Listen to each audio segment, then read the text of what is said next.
It's 53 days to election 2020. Welcome to your election headquarters.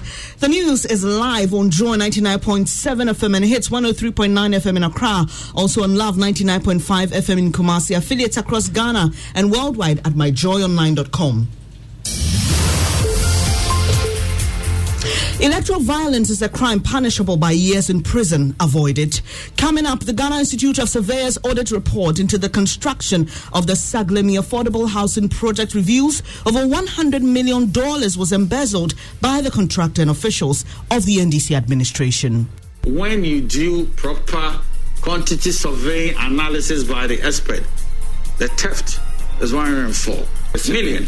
You've not even done 20% of the housing units you're supposed to deliver. More as the Minister for Works and Housing tells Joy News a copy of the report has been handed to the CID for investigations, while the minority in Parliament is challenging the authenticity of that report. I can design this thing like this and also come out with something. So let's find out. Anybody at all can produce anything. In business, Finance Minister Ken Oforiatta justifies push for debt relief for developing countries badly hit by COVID-19. We've got more from the virtual IMF World Bank meetings underway in 15 minutes. Also in this package, Control and Accountant General's Department pays over 300,000 cedis to deceased pensioners due to delays in deleting their details from the payroll. We'll bring you more in the latest 2019 Auditor General's report.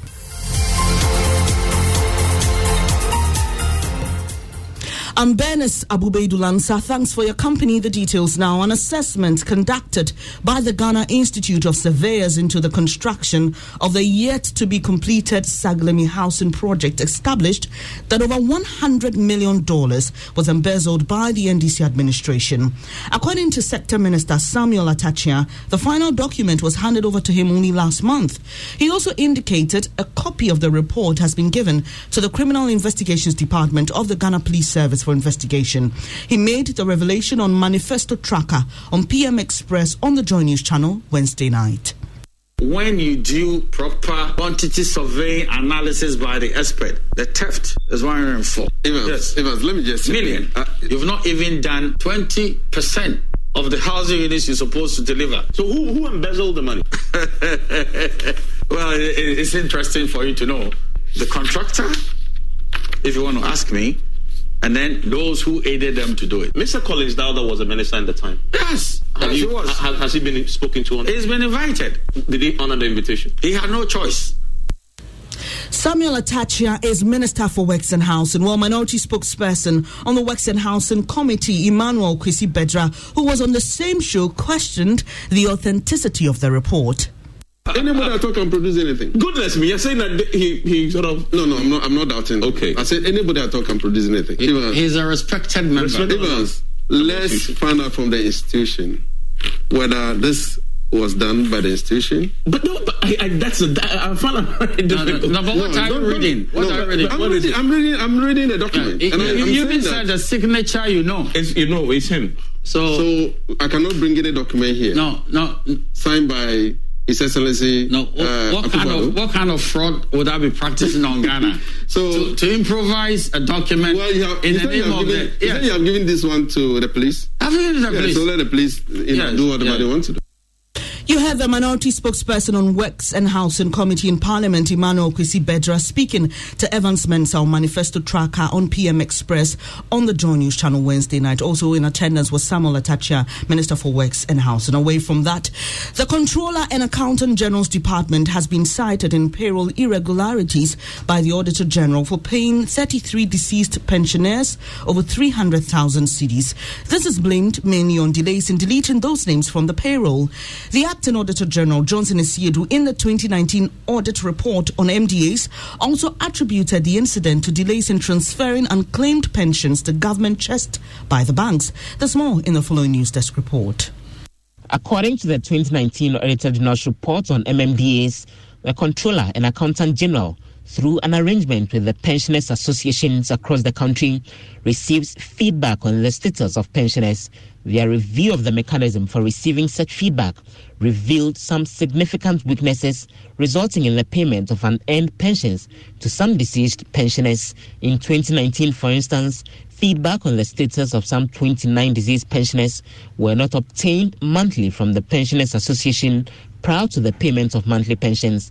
As a result, the audit team noted that between January 2018 and November 2019, the controller continued to pay unearned pensions into the accounts of the affected deceased pensioners, totaling 281,368 Ghana cedis.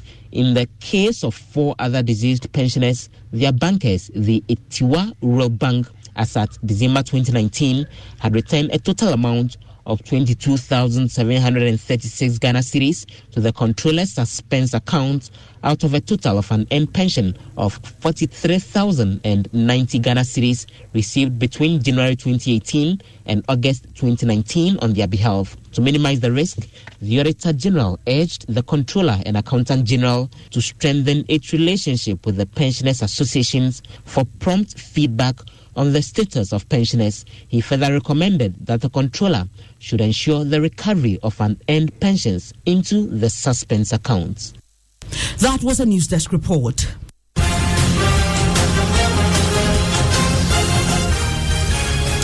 This is your election headquarters, and we are 53 days to election 2020. Running mates to the NDC's flag bearer, Professor Nana Jane Opoku-Agyeman, says the questions raised about her receiving salaries from the University of Cape Coast are misplaced. In a yet-to-be-heard interview, she suggested that she's been working with the university since leaving the Education Ministry. She also hinted the decision to rejoin her faculty was taken reluctantly. She's been speaking to Daniel Datsi. So many of the stories will come as we get closer. Oh, you hear many of them. So you did not receive money from all I'm saying is that the registrar, why shouldn't I? I'm not a citizen. I don't work at the university. No, what is that? Where is that coming from? What's that supposed to mean? So were they part of your terms and conditions? Go to the university and find out again. Go and get the number of PhDs and masters I've graduated since I left the ministry. So I don't know whoever triggered this and what is supposed to serve. So the registrar will put out a statement. And as I said, the university is a very public place. You can consult our statutes, you can consult our acts, you can consult, what I even heard that I said, something about the academic board. I said, look at this. What has this got to do with the academic board? You heard the running mates to the NDC's flag bearer, Professor Nana Jane Opoku-Agyeman. While the interview airs in the maiden edition of On the Record with Daniel Datsi on Monday, 19th June at 8 p.m. on the Joy Prime TV. Let's stay a while on election-related matters. And the Joy News Imani Africa Minority Political Parties debate is happening later today. Member of the political desk, Joseph Akable, joins us with details. So tell us who will be participating in this debate? And so there is Hassan Ayarigo of the APC, Ivor Greenstreet of the CPP, and David Apasera of the PNC, Bridget Jobenuku of PPP, and Kofi Apalu of the LPG. And it will be a riveting debate as we'll have Evans Mensah moderate with the Imani guys asking all the relevant questions and hoping to pick their thoughts on solutions. So what time can we cut this live on TV? It's at 8 p.m. and it will be live on the Joy News channel and Joy 99.7 FM as well, and on all our online platforms.